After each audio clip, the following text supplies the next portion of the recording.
Assalamualaikum warahmatullahi wabarakatuh. Alhamdulillahi rabbil alamin.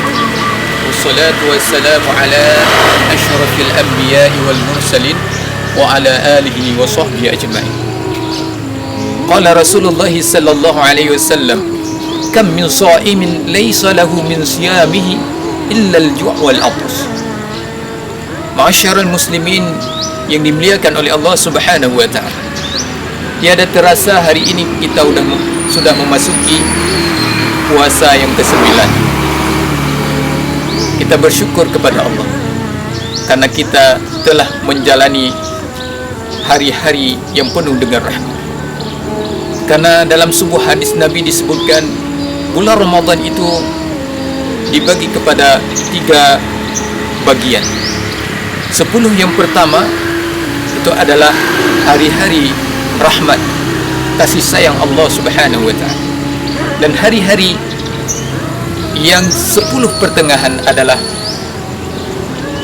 hari yang penuh dengan maghfirahnya Allah, ampunannya Allah Subhanahu wa ta'ala.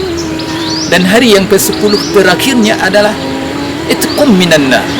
Kita telah dijauhkan dari Allah oleh Allah daripada azab neraka, dimasukkan ke dalam neraka. Ma'asyiral muslimin rahimakumullah. Kita sambung materi yang telah kita sampaikan yang dahulu, hal-hal yang membatalkan puasa. Yang seterusnya yang membatalkan puasa adalah hilangnya akal. Hilangnya akal yang kategori bagaimana? Hilang akal baik karena gila ataupun pitam. Cuma ulama mengkategorikan gila ataupun pitam seharian sampai dia berbuka.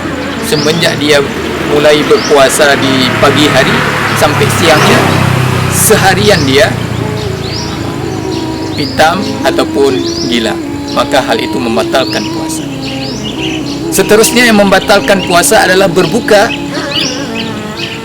bukan pada waktu yang telah ditentukan untuk berbuka, atau kita ragu ini udah waktu berbuka, tiba-tiba kita ragu dan kita udah berbuka, itu pun bisa membatalkan puasa dan diwajibkan kepada kita untuk mengqadha puasa-puasa yang telah kita batalkan itu. Ma'asyiral muslimin rahimakumullah. Selanjutnya kategori yang membatalkan puasa adalah datangnya haid, nifas, dan melahirkan atau wiladah. Ini terkhusus kepada cewek-cewek. Ustaz, saya datangnya haid, nifas itu pas saat-saat 2 detik atau 2 menit lagi berbuka. Bagaimana? Sebentar lagi udah berbuka. Apakah membatalkan? Tetap batal. Walaupun sewaktu sebentar aja datangnya haid bagi perempuan itu sudah membatalkan puasa. Bagaimana kalau melahirkan? Ya, membatalkan. Ini bukan melahirkan tapi keguguran. Itu pun sama. Apabila sudah ada benih-benih calon-calon bayi dan dia keguguran, itu pun bisa membatalkan puasa bagi yang kejadian seperti yang tadi. Dan dia wajib mengqadha di bulan yang lain dan di hari-hari yang lainnya. Adapun yang ke-8 yang membatalkan puasa adalah makan dan minum dengan sengaja di siang hari.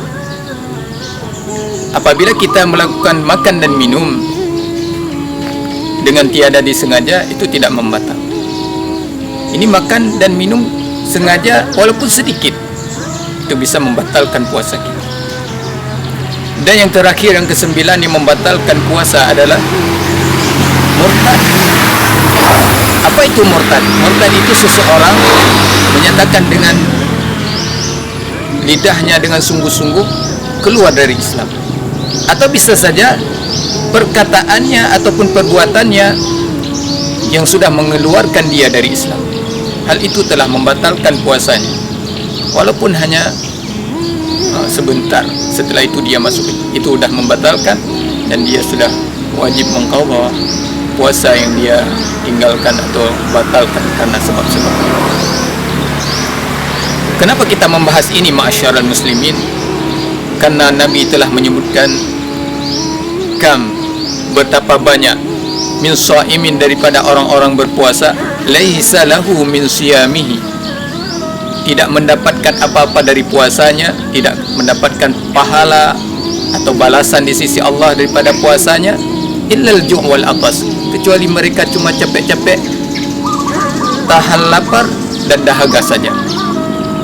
Makanya dengan mengkaji apa-apa sih yang membatalkan puasa sehingga kita terjaga puasa kita, makanya perlu kita bahas yang tadinya supaya puasa kita betul-betul bernilai di sisi Allah Subhanahu wa ta'ala.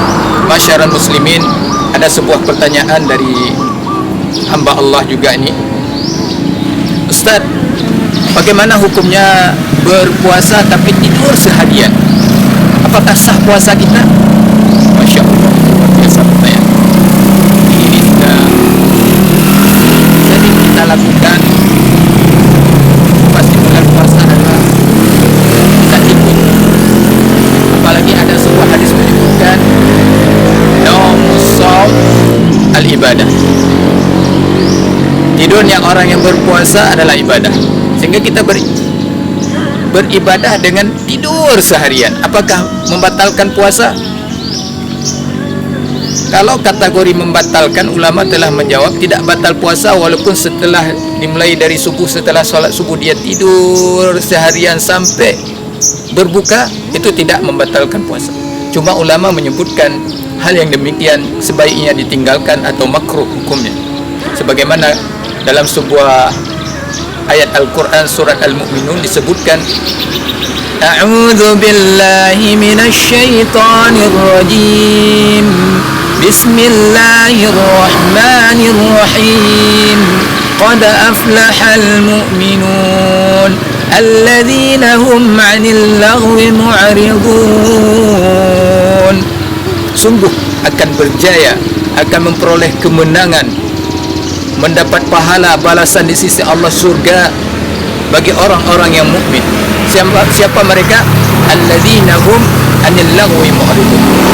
Mereka daripada perbuatan-perbuatan yang lalai, yang membuang-buang waktu, yang menyia-nyiakan waktu, mereka bermohon untuk meninggalkannya.